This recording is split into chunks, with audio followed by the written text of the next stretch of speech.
What do you love and why?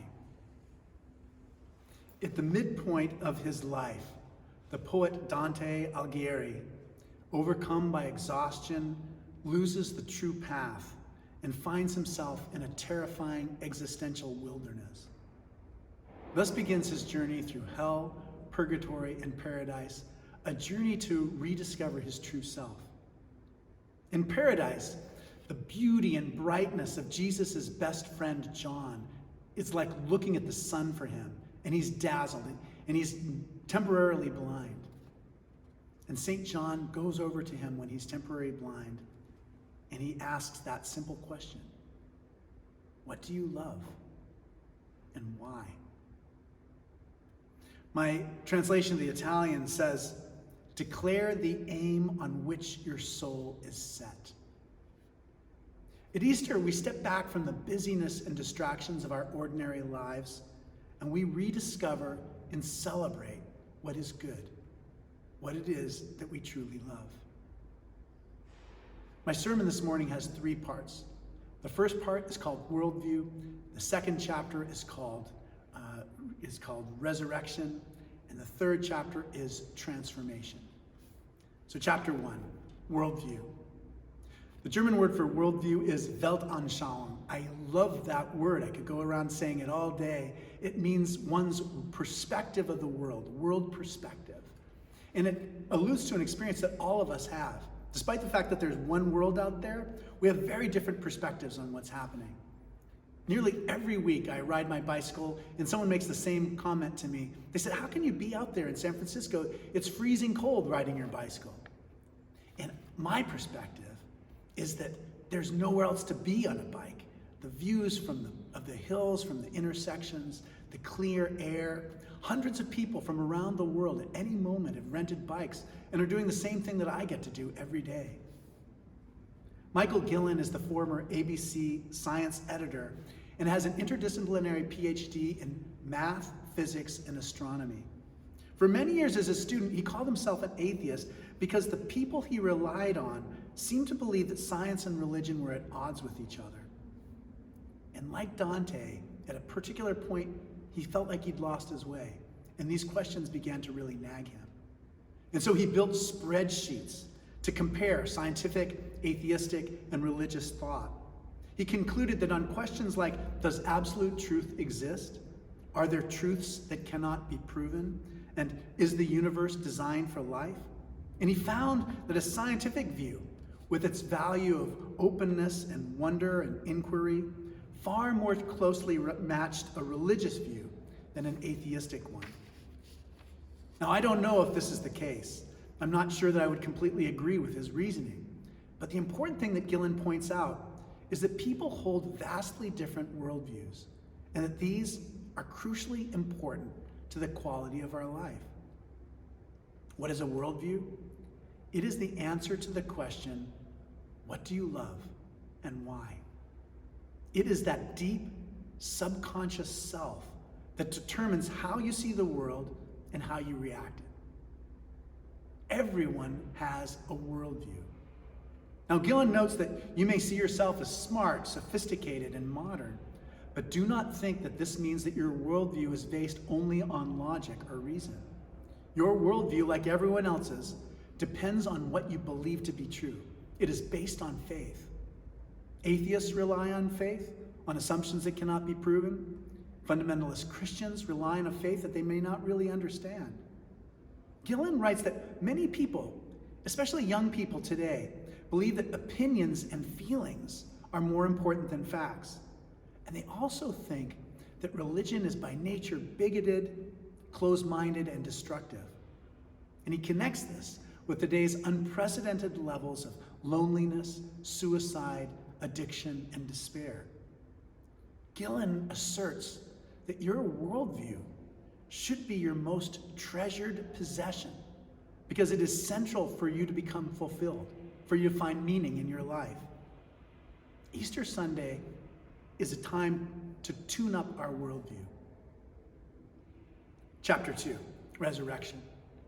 I feel so fortunate. James Allison, one of my favorite theologians, is coming to preach here at Grace Cathedral on June 16th. And I find his ideas immensely helpful as I try to work on my own worldview. In the foreword to Allison's book, Knowing Jesus, the former Archbishop of Canterbury, Rowan Williams, writes, "The resurrection of Jesus makes it impossible to take for granted that the world is nothing but a system of oppressors and victims, an endless cycle of reactive violence. We are free to understand ourselves and each other in a new way, as living in mutual gift, not mutual threat. And this sets in motion relations of forgiveness, equality, and care." How do we adopt this worldview so that we can begin to be free?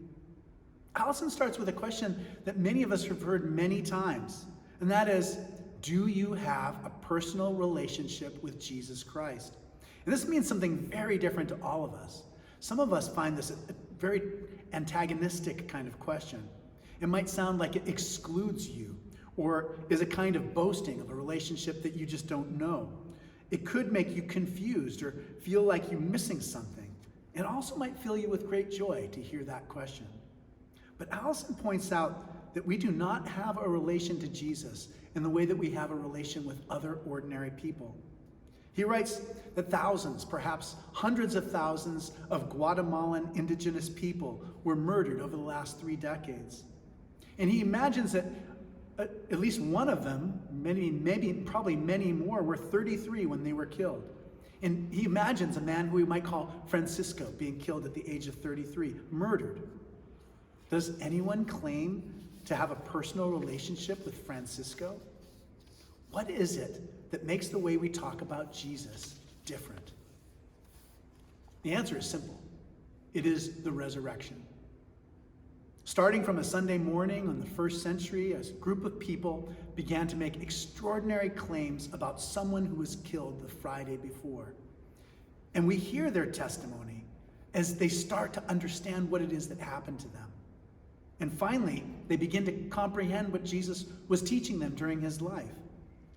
Mary Magdalene, Mary the mother of Jesus, Salome, Peter, Thomas, Paul, Mark, all of them are not merely making the point that resurrection happened.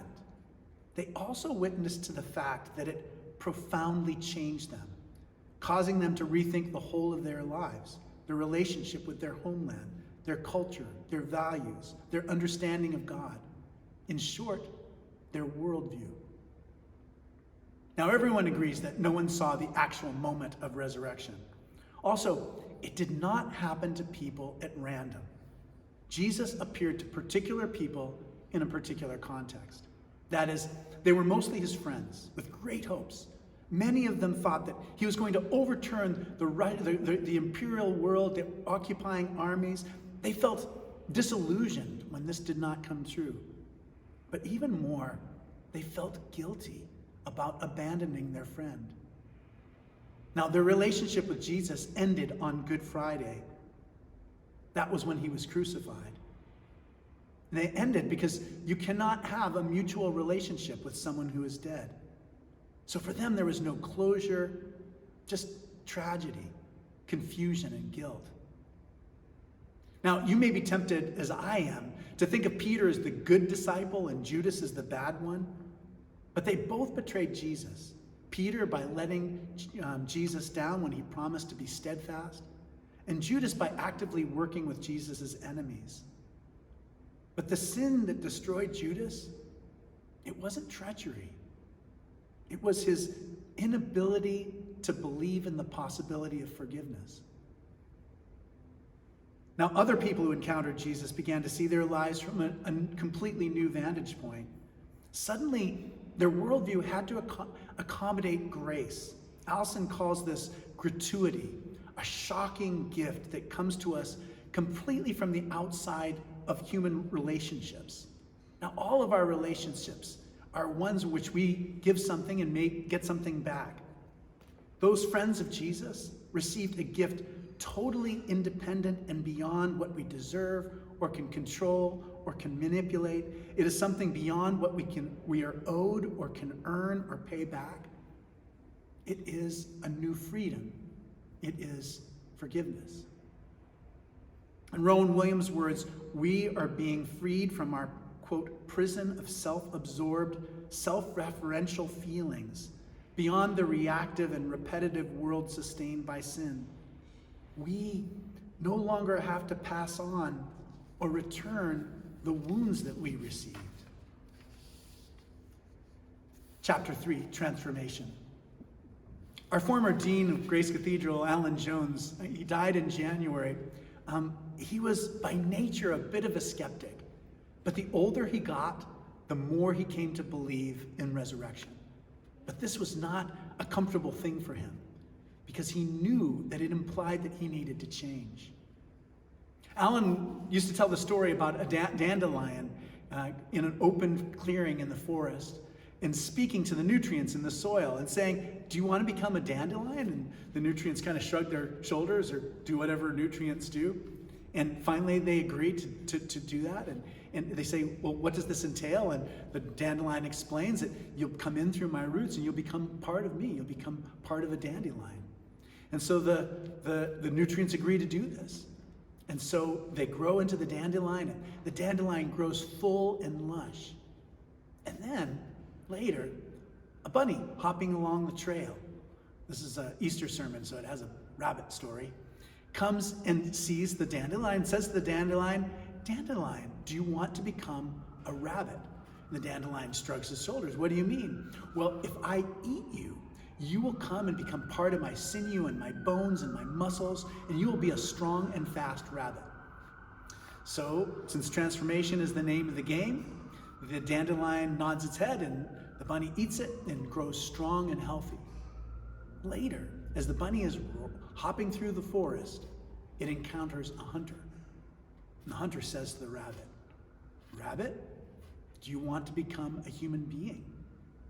And the rabbit says, "What do you mean?" And the hunter explains, "I'll cook you up in a stew and you'll become part of my body and you'll be strong and intelligent and you will be part of the great chain of transformation." And so the rabbit stops and thinks about it for a little bit. And then the rabbit agrees to do it. And so the hunter eats the rabbit. And not many weeks later, the hunter himself is out at work walking in the forest. And I have to warn you, this is an abrupt ending. A voice from heaven says, "Human being, do you want to become God?" Now this is a way that Alan expressed how difficult it is to be transformed or changed. We are attached to the way that we already are. And Alan's point is that the resurrection is not just about being forgiven, it is about changing who we are. There are lots of words in the Bible about not judging others and about forgiveness. Ones like, "Let anyone who is without sin cast the first stone," or "Blessed are the peacemakers," or "Forgive others their trespasses." It is difficult, but we can choose to let these words become part of us, become part of our worldview. A Quaker was with his friend at the store when the sales clerk treated him very rudely, and the Quaker responded with skill and care and love. And afterward, the friend asked and said, "That salesperson was such a jerk. Why were you so nice to him?" And the Quaker replied, "Why should I allow his behavior to set the agenda and tone of my response to life?" What do you love and why? Whether you are in darkness, dangerously losing your path, or feeling almost blinded by the light of Christ, your worldview should be your most treasured possession. Resurrection offers us a gift outside the rewards and consequences of all our relationships. It offers us a chance to leave the prison of our self-absorption with its system of oppressors and victims and to be transformed. We do not need to pass on or return the wounds that we have received. This week in my memory, I've been revisiting the most beautiful Easter Sundays in my imagination and in my life. I find myself imagining being in my grandparents' backyard when I was a small child, and all my great aunts and uncles being there. And I've been imagining what it was like when our own children were just growing up and how happy they were on this day. And I've also been remembering the 9 Easters that I've spent here at Grace Cathedral, and all the people who I love here, and all the people who are here and who have passed on. This is what I love. Being here and worshiping God in this beautiful temple. I want to close with a few lines from Dante's Paradiso that sum up my feelings. Maybe you'll find them helpful too. This is when Dante was near the very end of the poem, and he's being guided by the one he loves, by Beatrice. Amazement overwhelming me, I, like a child, hurries back to find that place he trusts the most. Turn to my guide, and like a mother, quick to treasure her pale and panting son with the same voice that she has often used to comfort him, she said, "Do you not know you are in heaven?" My name is Malcolm Clemens Young. I'm here at Grace Cathedral in San Francisco, California. Thanks for watching.